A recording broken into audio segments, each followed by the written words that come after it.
सुप्रभात दोस्तों, साथियों, सुप्रभात। मैं अनिल गर्जना हिंदी अपने चैनल के माध्यम से दोस्तों आज आपको बताएंगे प्रेमाख्यान काव्य या फिर सूफी काव्य धारा, जो कि हमारे जायसी हैं या फिर जितने भी हमारे सूफी कवि हैं वह प्रेम के पीर की कब माने जाते हैं।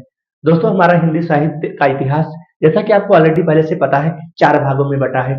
वह हमारा जो पहला है आदिकाल, भक्ति काल, आधुनिक काल और रीतिकाल। तो जो हमारा भक्ति काल है वह भी दो धाराओं में बटा था, सगुण मार्गी, सगुण भक्ति धारा और निर्गुण भक्ति धारा।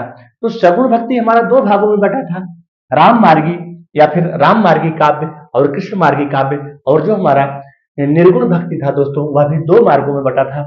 एक था हमारा निर्गुण भक्ति धारा और दूसरा था हमारा प्रेम मार्गी धारा या फिर प्रेमाख्यान। ध्यान दीजिएगा दोस्तों, यहाँ से प्रश्न बनता है। आज मैंने जो टॉपिक लिया है दोस्तों, कम से कम 400 प्रश्न आपको कराऊंगा। सिर्फ प्रेमाख्यान काव्य से 400 प्रश्न ऐसे कंटेंट के माध्यम से दोस्तों कराऊंगा, और न तो कोई रचना छूटी है, न किसी एक कवि का नाम छूटा है। तो अगर आप दोस्तों वीडियो पर बने रहते हैं, एक एक चीज आपको इस कंटेंट के माध्यम से क्लियर कर दूंगा। ध्यान दीजिएगा, जो हमारा प्रेम मार्गी काव्य है, ठीक है, प्रेम मार्गी काव्य दो धाराओं में बटा था, निर्गुण निर्गुण काव्य धारा या जिसको संत काव्य हम कहते हैं, और दूसरा हमारा तो जो बचा था वो बटा था प्रेम मार्गी काव्य धारा।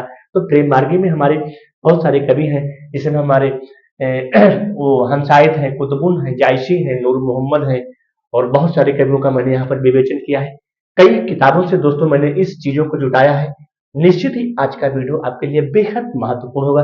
कोई भी परीक्षा हो, टीजीटी हो, पीजीटी हो, नेट हो, जेआरएफ हो, जीआईसी हो, केबीएस हो, एनबीएस हो, या फिर जितने भी ऑल ओवर एग्जाम है दोस्तों, आज यहाँ से मैं आपको लगभग 300 से 400 प्रश्न कराऊंगा दोस्तों इस कंटेंट के माध्यम से। सीधे सीधे आते हैं प्रेम की पीर के कवि जायस नगर मोरे स्थानु। जो मलिक मोहम्मद जायसी हैं, उन्होंने कहा था कि जायस नगर मोरे स्थानु सूफी शब्द का अर्थ। दोस्तों, सूफी काव्य का मतलब होता है यह इस धारा के जितने भी कवि हैं सबको अलौकिक सत्ता में विश्वास था, लौकिक में नहीं विश्वास था। वो किसी भी नायिका के माध्यम से, किसी भी नायक के माध्यम से उस अलौकिक तत्व को, उस परम तत्व को प्राप्त करना चाहते थे। इसीलिए इस धारा के कवि अलौकिक सत्ता में अपने ब्रह्म को, ईश्वर को प्राप्त करने की इच्छा रखते हैं। तो सूफी शब्द का अर्थ पवित्र होता है प्यारे। एक एक चीजें आज मैं आपको क्लियर करूंगा। सूफी शब्द का अर्थ पवित्र होता है। ये लोग सफेद ऊन के बने चोंगे पहनते थे। दोस्तों, एक एक लाइन ध्यान दीजिएगा। सूफ का शाब्दिक अर्थ ऊन होता है। सूफा का अर्थ जो मदीने में स्थिति चबूतरा के बाहर बैठकर काव्य रचना करते थे। ध्यान दीजिएगा दोस्तों, यहाँ पर सूफ है, सूफा है, सफ है और सफा है। सफ का मतलब होता है कयामत के दिन। कयामत का मतलब होता है दोस्तों आफत के दिन, रोने के दिन, परेशानी के दिन, दुख के दिन। तो कहा उसमें सूफी काव्यों ने क्या कहा, इसको सफ कहा, इसको क्या कहा, कयामत। जैसे आफत के दिन आना, दुख के दिन आ जाए, तकलीफ के दिन आ जाए, इसको उन्होंने क्या कहा, सब कहा। दोस्तों, यहाँ से प्रश्न बना लेगा कि कयामत के दिन या फिर रोने के दिन जब आते हैं तो उसको सूफी काव्य धारा में क्या कहा जाता है, सब कहा जाता है, सूफा कहा जाता है या फिर सूफ कहा जाता है। तो इस प्रकार से प्रश्नों को समझने की कोशिश करिएगा। वीडियो पर आज जरूर बने रहिएगा दोस्तों। हमें लाइक सब्सक्राइब की बिल्कुल जरूरत नहीं है। यहाँ पर एक शब्द है सफा। सफा का मतलब होता है जो व्यक्ति सभी के साथ अच्छा आचरण करता है। जैसे हमारे गांधी जी ने कहा था कि हम किसी के साथ हिंसा का व्यवहार नहीं करेंगे, किसी के साथ भी हम हिंसा का व्यवहार नहीं करेंगे। तो इसको आते हैं दोस्तों, इसका नाम, इतने सारे नाम है। प्रेमाख्यान काव्य कहते हैं, सूफी काव्य कहते हैं, प्रेम मार्गी धारा, जो कि हमारे प्रेम की पीर के कवि माने जाते हैं। दोस्तों, हम आते हैं दूसरे पेज पर। दूसरा पेज हमारा क्या कहता है, सोफिया। सोफिया का मतलब होता है परम ज्ञानी, परम ज्ञानी, परम ज्ञानी, या जिसे ब्रह्म का साक्षात्कार हो चुका हो, जिसे ब्रह्म का साक्षात्कार हो चुका हो, उसी को यहाँ क्या कहा गया है, परम ज्ञानी कहा गया है। क्या कहा गया है दोस्तों, परम ज्ञानी कहा गया है। इस चीज को ध्यान दीजिएगा। तो यहाँ पर सोफिया शब्द है, ठीक है, सोफिया शब्द है, और यहाँ पर दोस्तों सोफिया शब्द है। यहाँ पर शब्द को ध्यान दीजिएगा। यहाँ पर सफा, सफ, सूफा और सूफ, 5 शब्द आपको मिले हैं दोस्तों। सूफ का शाब्दिक अर्थ ऊन, सूफा का शाब्दिक अर्थ, ध्यान, एक एक लाइन में हमारे एक एक दो दो क्वेश्चन बने हैं। सूफा का शाब्दिक अर्थ जो मदीने में अपने चबूतरे के बाहर बैठकर काव्य रचना करते हैं। सफ का मतलब होता है कयामत के दिन, आफत के दिन, दुख के दिन, तकलीफ के दिन। और सफा का मतलब होता है जो व्यक्ति सभी के साथ अच्छा आचरण करता है। आते हैं दूसरे पेज पर। सोफिया का मतलब होता है परम ज्ञानी, अर्थात जो ब्रह्म का जिसको साक्षात्कार हो गया, जो ब्रह्म से मिल चुका हो। सूफी शब्द की उत्पत्ति यहाँ पर बताया है। सूफी शब्द की उत्पत्ति कैसी हुई है दोस्तों, यहाँ पर ध्यान दीजिएगा। मैंने इसको दोस्तों मैंने समय को बचाने के लिए इसको पहले लिख दिया, क्योंकि अगर मैं इसको लिखता तो फिर पढ़ाना पता टाइम ज्यादा लगता। तो यहाँ पर ध्यान दीजिएगा, सूफ का मतलब होता है ऊन, जैसे पिछले वाले वीडियो में, क्योंकि वह ऊन के चोंगे पहनते थे। जो हमारी सूफी काव्य धारा के थे ऊन के चोंगे पहनते थे। तो इसका मतलब हो गया ऊन, और सूफा का मतलब हो गया चबूतरा। ऐसे इसको याद कर लीजिएगा। सब का मतलब हो गया पंक्ति, अर्थात तो पंक्तियों में बैठते थे। सफा का मतलब हो गया पवित्र, और सोफिया का मतलब हो गया ज्ञान, ज्ञान हो गया। अब इसको हम क्या कहते हैं, सरीकत कहते हैं। इसको हम क्या कहते हैं, इसको हम सरीकत कहते हैं। सरीकत का मतलब है नालूत, या फिर आचरण की अवस्था। बहुत चीजें हैं, पूछ लेगा कि नालूत किसकी अवस्था है, सरीकत की अवस्था है, फिर तरीकत की अवस्था, या फिर हकीकत की अवस्था है। तो दोस्तों इसको अपना ट्रिक बना के याद करिएगा। सरीकत को सूफी काव्यधारों ने क्या कहा, नालूत कहा।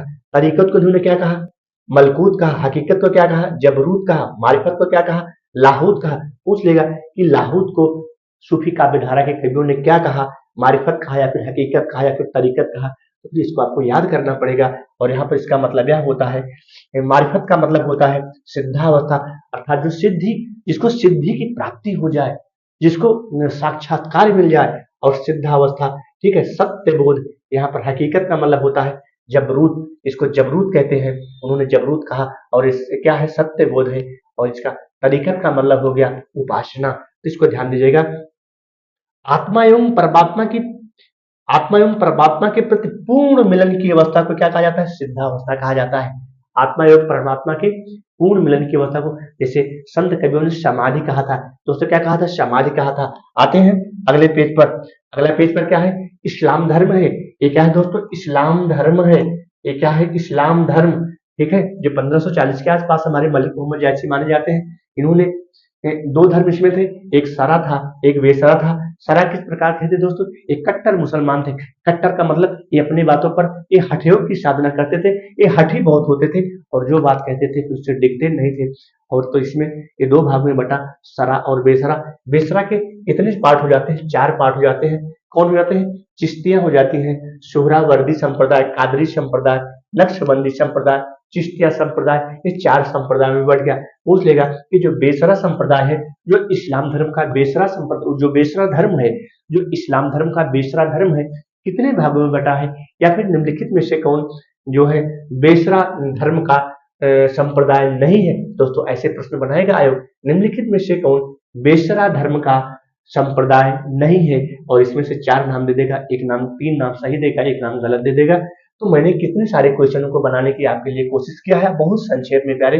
वीडियो को आप बिल्कुल बने रहिएगा। इसको कहते हैं चिश्तिया संप्रदाय।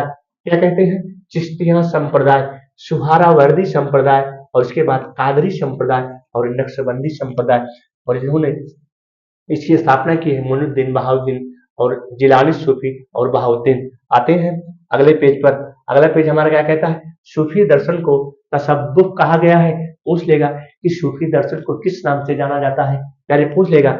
ऐसे ही आयोग पूछेगा, अब ऐसे ही प्रश्नों की खुदाई करेगा, सरल क्वेश्चन पढ़ने की। तो ठीक है, सरल तो पढ़ना ही पड़ेगा, क्योंकि सरल से हम कठिन की ओर चल रहे हैं। पूछ लेगा कि सूफी दर्शन को क्या कहा जाता है, तो सूफी दर्शन को तसव्वुफ कहा जाता है। क्या कहा जाता है, तसव्वुफ कहा जाता है। दोस्तों एक एक लाइन में दो दो प्रश्न बनेंगे हमारे, इसको ध्यान दीजिएगा। यहाँ पर हमने इसको ले लिया है पद्मावत। यहाँ पर दोस्तों मैंने आपको समझाने के लिए दो चीजों को कंटेंट के माध्यम से लिंक करने के लिए दोनों चीजों को जोड़ दिया है, ठीक है। यहाँ से भी प्रश्न आपका बना लेता है, यहाँ से भी प्रश्न बना लेता है। पद्मावत, पद्मावती इसमें हमारे रत्नसेन थे, जो कि सिंघल द्वीप के राजा माने जाते थे। रत्नसेन को पद्मावती में क्या कहा गया है, मन के प्रतीक। रत्नसेन को पद्मावत में क्या कहा गया है, मन के प्रतीक। पद्मावत किसकी रचना है, जायसी की रचना है, मलिक मोहम्मद जायसी 1540। पद्मावत में रत्नसेन को मन का प्रतीक कहा गया। वही कामायनी में मन को भी मन का प्रतीक कहा गया। ध्यान दीजिएगा, कामायनी किसका ग्रंथ है, मलिक उनका है, जयशंकर प्रसाद का जो छायावादी कवि है, जो छायावाद के स्तंभ माने जाते हैं, चार स्तंभों में से एक है, और उनका ग्रंथ है कामायनी। कामायनी कुल मिलाकर 15 सर्ग है। कितने सर्ग है, 15। पहला सर्ग क्या है, चिंता है, अंतिम सर्ग है आनंद की प्राप्ति। तो दोस्तों ध्यान दीजिएगा, यहाँ पर पद्मावत में रत्नसेन को मन के प्रतीक, मन का प्रतीक माना गया है, वही कामायनी में मन को मन का प्रतीक माना गया है। तो मैंने इसको एक साथ लिंग करा दिया है, आपको याद करने में बहुत ही सुलभ होगा, बहुत ही आसानी होगी। पद्मावत में पद्मावती को क्या माना गया है? हृदय, हृदय निवासिनी और बुद्धि का प्रतीक माना गया है। पद्मावत में पद्मावती को क्या माना गया है? हृदय निवासिनी अर्थात हृदय में निवास करने वाली और बुद्धि का प्रतीक। वही कामायनी में श्रद्धा को क्या माना गया है? श्रद्धा और मन, क्योंकि वह पात्र है श्रद्धा, जो वहां पर लिखा है जयशंकर प्रसाद ने क्या माना गया है? हृदय निवासिनी और बुद्धि का प्रतीक। नारी तुम श्रद्धा हो, विश्वास, नारी तुम श्रद्धा हो, वहां पर लिखा नहीं है कामायनी में। और पद्मावत में नागमती को क्या माना गया है? पद्मावत में नागमती को क्या माना गया है? सांसारिक की ओर ले जाने वाली बुद्धि, सांसारिकता की ओर। सांसारिकता का मतलब दोस्तों भोग विलास की ओर ले जाने वाली बुद्धि। जो हम भोग विलास में लोग नशा में और चीजों में जो गंदी आदतों में लगते चले जाते हैं, वहां पर पद्मावत में नागमती को क्या कहा गया है? सांसारिकता की ओर ले जाने वाली बुद्धि। वही कामायनी में इड़ा को क्या कहा गया है? सांसारिकता की ओर ले जाने वाली बुद्धि। राघव चेतन, ध्यान दीजिएगा यहाँ पर, राघव चेतन अलाउद्दीन ये आसुरी शक्तियों के प्रतीक है। तो मैंने दोस्तों इसको आपको कंटेंट को यहाँ से लिंक कर दिया कि कामायनी भी आपका क्लियर हो जाए और पद्मावत भी आपका क्लियर हो जाए। राघव चेतन और अलाउद्दीन किसके प्रतीक है? आसुरी शक्तियों के प्रतीक है। इस चीज को ध्यान रखिएगा दोस्तों। सूफी दर्शन को तसव्वुफ के नाम से जाना जाता है। प्रश्न बना लेगा कि सूफी दर्शन को किस नाम से जाना जाता है, इसको भी दे देगा, 3 नाम इससे और दे देगा और वहां प्रश्न बना लेगा। तो एक एक पेज में दोस्तों हमारी कम से कम 10 से 15 क्वेश्चन बन रहे हैं। ऑब्जेक्टिव पढ़ाने का मेरा मतलब ठीक है, मैं इसके बाद ऑब्जेक्टिव भी लेकर के आऊंगा, लेकिन मैं पहले आपको कंटेंट पहले आपको समझा दूं, इसके बाद में ऑब्जेक्टिव भी लेकर के आऊंगा। ये हमारी क्या है? सूफी परंपरा का प्रवर्तन। सूफी परंपरा का प्रवर्तन अर्थात सूफी काव्यधारा को पहला कवि किसने माना? दोस्तों बहुत मजबूत प्रश्न है, ध्यान दीजिएगा। कई किताबों से मैंने इसको ढूंढ करके बनाया है। रामचंद्र शुक्ला ने पहला कवि किसको माना? कुतुबुद्दीन को माना। दोस्तों कुछ किताबों में कुतुबन भी मिलता है, ध्यान दीजिएगा, कुछ किताबों में कुतुबन भी मिलता है और कुछ किताब में कुतुबुन मिलता है, तो यहाँ डाउट मत होइएगा, चीजें वही है। रामचंद्र शुक्ल ने पहला कवि किसको माना? कुतुबुन को माना। इनकी रचना दोस्त प्यारे है, क्या है? मृगावती 1501। ध्यान दीजिएगा, रामचंद्र शुक्ल ने पहला कवि किसको माना? कुतुबुन को माना। इनकी रचना क्या है? मृगावती 1501। और हजारी प्रसाद द्विवेदी, जो कि हमारी हजारी प्रसाद द्विवेदी ने आदिकाल को क्या माना था? आदिकाल को इन्होंने उनको माना था, आदिकाल में माना था। हजारी प्रसाद द्विवेदी ने आदिकाल में उनको माना था, क्या नाम है दोस्तों? याद नहीं आ रहा है, अभी याद आ जाएगा। संदेश राशक, जिनकी रचना संदेश राशक है, उन्हीं को माना था। चलो अभी याद आ जाएगा तो आपको बता देते हैं। हजारी प्रसाद द्विवेदी ने ईश्वर दास को माना था। इन्होंने क्या लिखा है? सत्यवती का कथा लिखा है। क्या लिखा है? सत्यवती कथा लिखा है 1500 में। और रामकुमार वर्मा ने सूफी काव्यधारा को पहला कवि किसको माना था? रामकुमार वर्मा ने सूफी काव्यधारा को माना था मुल्ला दाऊद ने। इनकी रचना है चंदायन। चंदायन को हम लोरकहा के नाम से भी जानते हैं, चंदायन को हम लोरकहा के भी नाम से जानते हैं। और इसकी रचना है 1379। हिंदी के प्रथम सूफी कवि, ध्यान दीजिएगा प्यारे, हिंदी के प्रथम सूफी कवि मुल्ला दाऊद है, जिनको किसने माना है? रामकुमार वर्मा ने। हिंदी के, अगर इस प्रकार से प्रश्न पूछता है हिंदी के प्रथम सूफी कवि कौन है?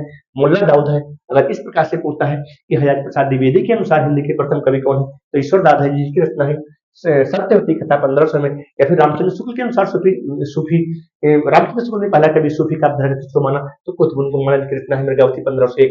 यहाँ पर ध्यान दीजिएगा, हमारे हो गए पहला कवि। और गणपतचंद्र गुप्त ने असाइद की रचना हंसावली को, ध्यान दीजिएगा, असाइद की रचना हंसावली दोस्तों, लेकिन इन्होंने क्या माना? 1370 में पहली काव्य रचना माना, कभी नहीं माना। ध्यान दीजिएगा, गणपत चंद्र गुप्त ने असाइद की रचना हंसावली को 1370 पहली काव्य रचना माना था। अगले पेज पर आते हैं, सूफी काव्य की विशेषताएं। दोस्तों बहुत इंपॉर्टेंट प्रश्न है यहां से भी, क्योंकि जब तक हम किसी काव्य की विशेषता नहीं जानेंगे तब तक उसके हम अंदर जा नहीं सकते हैं। चाहे हमारा वह वीर गाथा काल हो, चाहे वाला हमारा भक्ति काल हो, या फिर आधुनिक काल हो, या फिर जो हमारा द्विवेदी युग है, भारतेंद्र युग है, प्रगतिवादी, प्रयोगवादी, छायावाद, उत्तर काल, जो भी हमारे काव्य है, विशेषता जानना बहुत जरूरी है। यहाँ पर विशेषताओं को एक नजर में हम देख लेते हैं। हर लाइन में 2 प्रश्न बनाएगा प्यारे, हर लाइन में 2 प्रश्न बनाएगा। अधिकांश कवि मुसलमान है, ऐसे प्रश्न बना लेगा। अधिकांश, इस अर्थात सूफी काव्यधारा के अधिकांश कवि क्या है? मुसलमान है। दोस्तों बेहतरीन प्रश्न आपके लिए, एक कंटेंट में 2 प्रश्न छिपे हैं। इनमें धार्मिक कट्टरता का अभाव है, तो सूफी काव्यों के जितने भी कवि हैं उसमें सब में जितने भी सूफी काव्य धारा के या फिर प्रेमाख्यान के जितने भी कवि हैं दोस्तों, उसमें क्या है, धार्मिक कट्टरता का अभाव है। अर्थात ऐसा नहीं है उन्होंने हिंदू हिंदुओं के घरों घरों में जा जा करके, गली गलियारों में जा जा करके उन्होंने रचनाओं को लिखा, लेकिन उसमें धार्मिक कट्टरता का क्या है दोस्तों, अभाव है। इस लाइन को जरूर ध्यान दीजिएगा, बहुत इंपॉर्टेंट लाइन आपके लिए मैंने बनाया है। इन कवियों ने सूफी मत के प्रचार प्रसार के लिए हिंदू घरों में प्रचलित प्रेम कहानियों को अपने काव्य का आधार बनाया था। किसने, जो हमारे सूफी काव्य धारा के जितने भी कवि हैं, अपनी कहानी को या फिर अपनी कविता को लिखने के लिए हिंदू घरों में प्रचलित जो भी प्रेम कहानियां थी उसको अपना क्या बनाया, काव्य का विषय का आधार बनाया। सूफी काव्य प्रबंधात्मक के रूप में मिलता है। प्रबंधात्मक का मतलब होता है मेरे प्यारे, प्रबंधात्मक का मतलब होता है कि अगर कोई वह काव्य रचना पकड़ लेते हैं, अर्थात कहानी या फिर जो भी रचनाओं को पकड़ लेते हैं, जब तक लास्ट तक चरमोत्कर्ष स्थिति तक नहीं पहुंच जाते हैं, तब तक उसको जो है उस व्याख्यान को बंद नहीं करते, इसलिए इसको प्रबंधात्मक कहा गया है। मुक्तक नहीं कहा गया। मुक्तक क्या होता है, गाया जाता है, लेकिन प्रबंधात्मक में एक कथा एक क्रम से चलती है। दोस्तों ध्यान दीजिएगा, प्रबंधात्मक का मतलब होता है जो भी कथाओं पकड़ते हैं वह कथा बिल्कुल क्रमवार चलती है, इसलिए इसको प्रबंधात्मक कहा गया है। सूफियों में चरम की अवस्था को मारिफत बन जाती है। दोस्तों ध्यान दीजिएगा, सूफियों में चरम की अवस्था क्या बन जाती है, मारिफत बन जाती है। यही संत कवियों में चरम की अवस्था समाधि बन जाती है। क्या बन जाती है, पहले समाधि बन जाती है। यहाँ पर मैं आपको थोड़ा सा लिंक कर दे रहा हूँ संत काव्य धारा से। जो हमारा संत काव्य है, सूफियों में चरम की अवस्था क्या बनती है, मारिफत। अब यहाँ प्रश्न बना लेगा कि सूफियों में जो चरमोत्कर्ष की अवस्था होती है या फिर जो चरम की अवस्था होती है वह कौन सी अवस्था बनती है, तो मारिफत बनती है। यही दोस्तों जो हमारे संत काव्य है, संत काव्यों में चरम की अवस्था क्या बनती है, समाधि बनती है। वो लोग समाधि लेते हैं। सूफी काव्य में श्रृंगार की प्रधानता है। सूफी काव्यों में श्रृंगार की प्रधानता है और सृष्टि क्या है, सृष्टि को इन्होंने उपादान माना है, अर्थात उसको रूह माना है। रूह का मतलब होता है आत्मा। और सूफी काव्य में श्रृंगार की प्रधानता है, जबकि हमारे जो संत काव्य हैं उन्होंने दोहा और चौपाई के माध्यम से या फिर अपने और ब्रज भाषा के माध्यम से, राजस्थानी के माध्यम से रचनाओं को लिखने का प्रयास किया। सूफी के काव्य में मूल स्वर प्रेम है। मूल स्वर क्या है, प्रेम है। जबकि संतों के काव्य में ज्ञान की बात बताई गई है, ज्ञान की बात बताई गई है। ध्यान दीजिएगा, सूफियों के काव्य में अर्थात जो हमारे जितने भी सूफी कवि लेखक हैं वह प्रेम की पीढ़ के कवि कहे जाते हैं, लेकिन जो हमारे संत काव्य है उन्होंने इसका क्या माना है, केंद्र बिंदु। इन्होंने इसका केंद्र बिंदु माना है ज्ञान माना है, जिसको ज्ञान कहते हैं, ज्ञान कहते हैं। और इसको रूह का मतलब होता है, सूफी काव्य में आत्मा होता है। रूह का मतलब होता है आत्मा। कहते नहीं भाई हमारी रूह कांप गई, हमारी रूह कांप गई, तो रूह कैसा शब्द है, रूह का मतलब होता है आत्मा। कुरान में ब्रह्म और जीव का संबंध स्वामी और सेवक का होता है। दोस्तों जितने भी हमारे सूफी कवि थे उन्होंने क्या माना, कुरान में ब्रह्म और जीव का संबंध क्या माना है। तो पूछ लीजिएगा प्रश्न कि जो भी हमारे किस काव्य धारा के अंतर्गत है या फिर स्वामी और सेवक का संबंध बताया गया है। अब उसमें दे देगा प्रेम मार्ग की धारा दे देगा, ज्ञान मार्ग की धारा दे देगा, सगुण भक्ति धारा देगा या फिर निर्गुण भक्ति धारा दे देगा। तो दोस्तों इस प्रकार से प्रश्न को बनाने की तरकीब भी समझिए। पूछ लेगा कि किस काव्य धारा के अंतर्गत स्वामी और सेवक का संबंध बताया गया है। तो आते हैं अगले पेज पर। सूफियों का काव्य क्या है, वस्तुतः इस्लाम धर्म के एकेश्वरवाद व इस्लामिक मान्यताओं पर आधारित है। जितने भी हमारे सूफी काव्य हैं, चाहे वह नूर मोहम्मद का हो, पद्मावत का हो और जो हमारे कुतुबुन का हो, मंजन का हो, ठीक है, जितने भी हमारे सूफी कवि हैं इनका सबका धर्म क्या है, एकेश्वरवाद, अर्थात एक ही ईश्वर की उपासना करते हैं। इनके में एक ही हमारा वैष्णव धर्म है अलग अलग ईश्वर की उपासना करता है, कोई राम का करता है, कोई कृष्ण करता है, कोई रहीम का करता है, कोई शंकर का, कोई पार्वती का। लेकिन सूफियों का काव्य कैसा है दोस्तों, एकेश्वरवाद, अर्थात एक ही ईश्वर की उपासना करते हैं और वह इस्लामी मान्यताओं के आधार पर चला। लेकिन जो हमारा हिंदू धर्म है कई मान्यताओं के आधार पर चलता है, द्वैतवाद है, अद्वैतवाद है, मध्वाचार्य, तमाम सारी मान्यताओं के आधार पर हमारा वैष्णव धर्म, हमारा हिंदू धर्म चलता है। सूफियों की साधना पद्धति भावात्मक हठयोग से प्रभावित है। दोस्तों ध्यान दीजिएगा, जैसे हमारे उस सरा और वस्त्रा, वहां दो हमारे इस्लाम धर्म में बटे थे, सरा और वस्त्रा। तो सूफियों की साधना पद्धति अर्थात जो हठयोग की साधना है वह कैसे होती, जो हमारे सरा होते थे वो हठयोग की साधना से प्रभावित थे। जबकि संतों के काव्यों की साधना पद्धति कैसा है, रहस्यवाद है। कबीर का रहस्यवाद दोस्तों देख लो, ठीक है, कबीर का रहस्यवाद देख लो। क्या कहते हैं कबीर कि बरसे कंबल भीगे पानी, उलट उनकी कबीर की उलटबाजी आज भी होती है। बरसे कंबल, कहीं कंबल बरसता है तो बरसे कंबल भीगे पानी है। तो यहाँ पर ध्यान दीजिएगा, जो हमारे संत काव्यों की साधना पद्धति है वो रहस्यवाद पर आधारित है, जबकि सूफी काव्यों की साधना पद्धति भावनात्मक एवं हठयोग से प्रभावित है। संतों की भाषा क्या है दोस्तों? सधुक्कड़ी है, पंचमेल खिचड़ी, अर्थात जिसको हम पंजाबी और राजस्थानी और उसमें कई भाषाओं का मिश्रित रूप है। संतों की भाषा क्या है? सधुक्कड़ी है। और सूफियों की भाषा क्या है? अरबी, फारसी और अवधी। ध्यान दीजिएगा, इस सधुक्कड़ी भाषा को बाबू श्याम सुंदर दास ने सधुक्कड़ी भाषा कहा था। इस सदुक्कड़ी भाषा का नाम सबसे पहले बाबू श्याम सुंदर दास, यहाँ से भी प्रश्न बन गया दोस्तों। हर एक लाइन पर हमारे दो दो से तीन तीन प्रश्न बन रहे हैं, इसको ध्यान दीजिएगा। जो मैंने कंटेंट बनाया है, कई किताबों का निचोड़ मैंने बनाया है। इनके काव्य में स्त्री या नायिका ब्रह्म का प्रतीक बनकर आई है। इसके काव्य में, सूफी काव्य में, जितने भी हमारे सूफी काव्य हैं, इनके काव्य में स्त्री या नायिका, अर्थात स्त्री या नायिका क्या बन गए? ब्रह्म का प्रतीक बनकर आई है। चाहे रत्न सेन को देख लो, पद्मावती में रत्न सेन को देख लो, बिल्कुल वह ब्रह्म का बन, अर्थात ईश्वर का रूप बन करके आए हैं। अगले पेज पर चलते हैं प्यारे। कुतुबुन, अब इनकी हम रचनाओं को देखेंगे दोस्तों। एक एक लाइन में हमारे दो दो प्रश्न बनेंगे प्यारे। ये हमारे कुतुबुन है, कहीं कहीं कुतुबुन भी मिले, कुतुबुन मिलेगा तो इस पर डाउट मत करिएगा। कहीं कहीं ये मात्रा आपको नहीं दिखाई पड़ेगी, कहीं कहीं कुतुबन मिलेगा, लेकिन कुतुबन भी सही है और कुतुबुन भी सही है, दोनों चीजें सही है, इस पर ध्यान दीजिएगा, यहाँ डाउट मत करिएगा। अब इनके बारे में थोड़ा सा हेडलाइन को जान लेते हैं दोस्तों। क्या है ये जो कुतुबुन की रचना मृगावती है, और मृगावती क्या है? मृगावती कौन है? ये चंद्रगिरी के राजा गणपत देव के पुत्र, कंचन नगर के राजा रूप मुरारी की पुत्री है। कुतुबुन ये हमारी मृगावती है कौन दोस्तों? यहाँ पर ध्यान दीजिएगा, चंद्रगिरी के राजा गणपत देव की, चंद्रगिरी के राजा गणपत देव के पुत्र कंचन नगर, ठीक है, कंचन नगर के राजा रूप मुरारी की पुत्री कौन है? मृगावती। तो जो हमारे कंचन नगर के जो ये राजा थे, ठीक है, वो मृगावती पर क्या हुए? मोहित हो गए। तो यहाँ से कहानी बनती है। और चिश्ती वंश के शेख बरहान के शिष्य थे कौन? कुतुबुन। यहाँ पर ध्यान दीजिएगा, चिश्ती वंश के शेख बरहान के शिष्य माने जाते हैं और जौनपुर के बादशाह हुसैन शाह के आश्रित थे। एक एक दोस्तों, एक एक लाइन में दो दो प्रश्न बनता है। पूछ लेगा कि कुतुबुन किस बादशाह के दरबारी कब माने जाते हैं? ऐसे प्यारे प्रश्नों को बनाएगा। कुतुबुन किस बादशाह के दरबारी कब माने जाते हैं? तो हुसैन शाह के। अब वहां बहादुर शाह दे दिया, हुसैन शाह दे दिया, बाबर दे दिया, अकबर दे दिया, शाहजहां दे दिया, तो इसको आपको कंठस्थ करना है। किस जिले के हैं? तो और हुसैन शाह किस जिले के हैं? जौनपुर जिले से इनका संबंध है। ये बादशाह हुसैन शाह के आश्रित कर कुतुबुन माने जाते हैं और ये चिश्ती वंश के शेख बरहान के शिष्य थे। अगला है, ये तो हो गया। और इसके बाद यह राजकुमारी दोस्तों, जो राजकुमारी मृगावती थी, उड़ने की कला में भी माहिर थी। यह राजकुमारी क्या थी? उड़ने की कला। अब एक कवियों की कल्पना है, वहां तक पहुंचने के लिए पता नहीं लोग उड़ पाते थे नहीं पाते थे, ऊपर बना डाले, मैं नहीं बता सकता, लेकिन यह राजकुमारी क्या थी?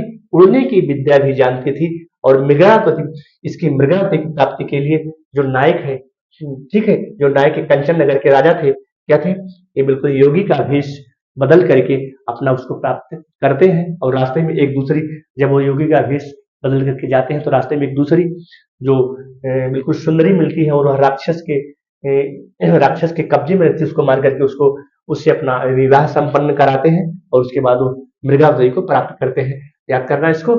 कुतुबुन के संबंध में इतने सारे मैंने लाइन को आपको दिया है। अगले पेज पर आते हैं, ये हमारे मंझन है दोस्तों। इस कंटेंट के माध्यम से याद करने की कोशिश करना, डायरेक्ट रचनाओं को मत याद करना, नहीं तो कंफ्यूज हो जाओगे। मंझन कृत मधुमालती, मंझन कृति मधुमालती 1545, नायक नायिका के प्रथम दर्शन जन्य प्रेम प्रणय संस्कारों की महत्ता का यहाँ पर कवि ने वर्णन किया है। नायक कौन है? इसके नायक कौन है? नायक इसकी मधुमालती है। मधुमालती को प्राप्त करने के लिए भांति भांति के कष्टों को नायक सहन करता है। ये मंझन की जो मधुमालती है, इस मधुमालती को प्राप्त करने के लिए नायक विभिन्न प्रकार के कष्टों को सहन करता है। और ये क्या है? अवधी भाषा व दोहा चौपाई में इसका प्रयोग किया गया है। यहाँ पर दोस्तों ध्यान दीजिएगा, मनोहर नाम के राजकुमार को, एक मनोहर नाम का राजकुमार था, और अप्सराएं उस मनोहर नाम के राजकुमार को, जो अप्सराएं थी, जो स्वर्गलोक की अप्सराएं थी, उसको रातों रात उठा करके ले जाकर के कहा दे दिया है? राजकुमारी मधुमालती के शयन कक्ष में। राजकुमारी मधुमालती के शयन कक्ष में जो स्वर्गलोक की अप्सराएं थी, उसको ले जाकर के वहां रख देती है। जब दोनों की आंखें खुलती हैं, दोनों का मिलन होता है और दोनों का विवाह संपन्न होता है। ठीक है। अगले पेज पर प्यारे, जायसी। जायसी तो आप जानते हो, जायस नगर मोर यस थानो। जायस कौन थे? जायसी, जायस रायबरेली। जायसी शेख मोहिती के शिष्य थे। यहां से भी प्रश्न बना लेगा कि जायसी किसके शिष्य थे, जायसी की शिष्य परंपरा क्या है। तो जायसी की जो शिष्य परंपरा है, ये शेख मोहिती के शिष्य थे। इनका जो आखिरी कलाम है फारसी भाषा में है, ध्यान दीजिएगा दोस्तों। आखिरी कलाम पद्मावत तो अवधी भाषा में है। ऐसे भी प्रश्न बना लेगा कि जायसी की वह कौन सी रचना है जो फारसी भाषा में। तो आखिरी कलाम फारसी भाषा में तथा इस ग्रंथ में बाबर की प्रशंसा की गई है। प्रश्न बनाएगा कि जायसी की किस रचना में बाबर की प्रशंसा की गई है। तो मेरे प्यारे, वहां पे रटना नहीं काम चलेगा, रट्टन विद्या काम नहीं करेगी। ये सब क्या है? कंटेंट है प्यारे। ऐसे प्रश्न बनाएगा आयोग कि जायसी की किस रचना में बाबर की प्रशंसा की गई है, तो फिर यही कंटेंट काम करेगा प्यारे। तो जो जायसी की आखिरी कलाम रचना है वह फारसी भाषा में है और इसमें बाबर की प्रशंसा की गई है। जो बाबर 1526 के आसपास शासन करता था दिल्ली पर, बाबर, अकबर, हुमायूं, तो वहां से यह कहानी, चूंकि 1540 के आसपास जायसी का जन्म भी है और 1540 और 1526 के आसपास अकबर का जन्म, बाबर का जन्म भी, बाबर समकालीन माने जाते हैं। तो दोस्तों यहाँ पर इस चीज को ध्यान करें, यहाँ पर कम से कम 3 क्वेश्चन बन रहे हैं, एक ही लाइन में 3 क्वेश्चन बन रहे हैं। अब क्वेश्चन ऐसे बन रहा है कि जायसी की वह कौन सी रचना है जो फारसी भाषा में है, तो आखिरी कलाम है।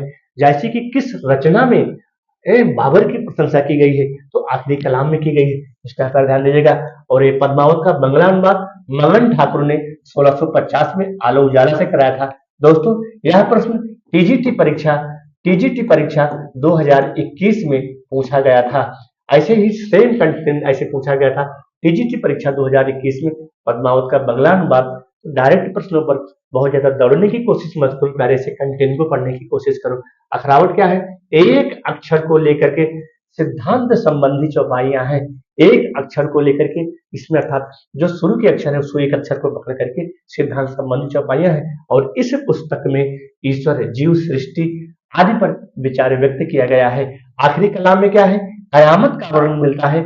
जायसी की किस रचना में, जायसी की कौन सी ऐसी रचना है जिसमें कयामत का वर्णन मिलता है, तो आखिरी कलाम में कयामत का वर्णन मिलता है।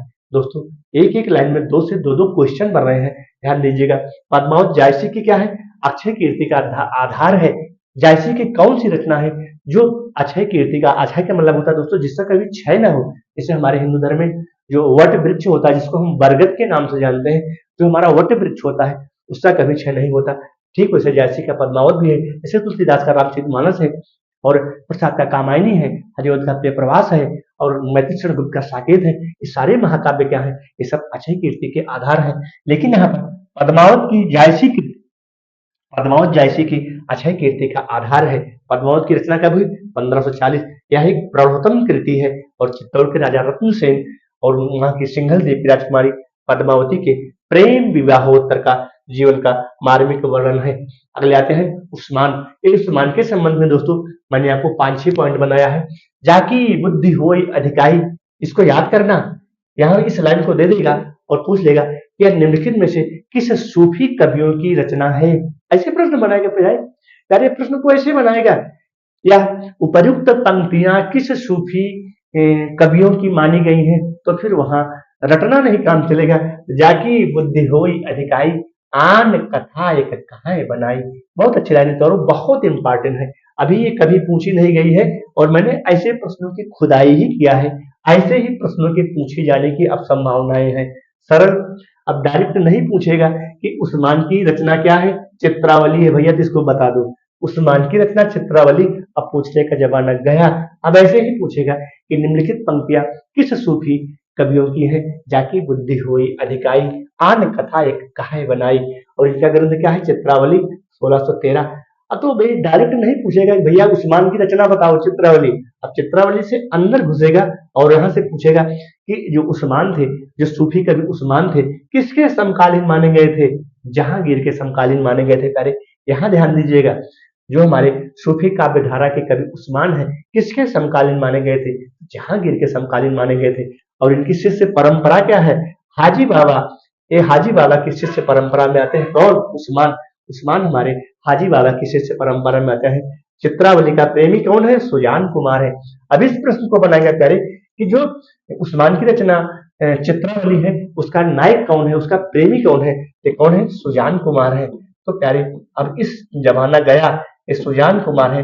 अब डायरेक्ट प्रश्न को नहीं पूछेगा आयोग, अब इसी प्रकार के प्रश्नों की खुदाई करेगा। इस लाइन को याद कर लीजिएगा, जाकी बुद्धि होई अधिकाई, आन कथा एक कहाय बनाई। ठीक है, जैसे वो जायसी की रचना है दोस्तों।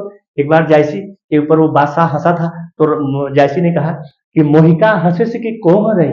तो जायसी कह रहे हैं कि अय बादशाह आप मुझ पे हंस रहे हैं, इस कुम्हार के ऊपर हंस रहे हैं, उस कुम्हार के ऊपर हंस रहे हैं जिसने हमको बनाने का कार्य किया। तो फिर जो बादशाह थे बिल्कुल क्या गए, बिल्कुल वो मतलब जो मायूस हो गए। तो जैसे भाई विद्वान तो थे ही, उन्होंने कहा कि मोहिका हंसे से कि कोहर है, मुझ हमारे ऊपर बादशाह हंस रहे हैं या फिर इस कुम्हार के ऊपर हंस रहे हैं जिसने इस शरीर की रचना को बनाया है। तो दोस्तों किसी के साथ उपहास का पात्र नहीं बनना है। आते हैं अगले पेज पर।